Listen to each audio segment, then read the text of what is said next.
ජපන් භාෂාව සරලව ඉගෙන ගනිමු. 23 වෙනි කොටස තමයි ඔන්න අද අරන් ඇවිත් තියෙන්නේ. අද අපි ඉගෙන ගන්නේ දකේ නිපාතය ගැන. දකේ නිපාතයේ මූලික තේරුම තමයි පමණක් විතරයි කියන අර්ථය. ඉංග්‍රීසි වලින් කියනවා නම් only. මේ දකේ නිපාතයේ භාවිතා කරන යම් පුද්ගලයෙකු වස්තුවක් කාලයක් හෝ ක්‍රියාවක් පමණක් සීමා කර පෙන්වීමට. මේ නිපාතයේ යෙදෙන රටාව තමයි නාමපදයේ අගට දකේ නිපාතයේ යොදනවා.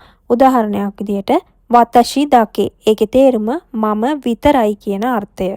එහෙනම් අපි දකේ නිපාතයේ යොදපු උදාහරණ වාක්‍ය ටිකක් බලමු. පළවෙනි එක තමයි මිසු දකේ නොමිමස්. වතුර විතරක් බොනවා කියන එක තමයි තේරුම. මිසු දකේ කිව්වහම වතුර විතරක් කියන අර්ථය එනවා. ඊළඟට වතෂි දකේ ඉකිමස්. මම විතරයි යන්නේ. වතෂි දකේ කියන්නේ මම විතරයි කියන අදහස. නිහොන්ගෝ දකේ හනසෙමස්. ජපන් භාෂාව විතරයි කතා කරන්න පුළුවන්. නිහොන්ගෝ දකේ කිව්වහම ජපන් භාෂාව විතරයි කියන අර්ථය එනවා. ඊළඟට කරේ දකේ ශිත්තේමස්. ඔහු විතරයි දන්නේ. කරේ දකේ කිව්වහම ඔහු විතරයි කියන අදහස එනවා. ඊළඟට පන් දකේ තබෙමස්තා. පාන් විතරයි කෑවේ. නැත්නම් පාන් විතරක් කෑවා කියන අදහස.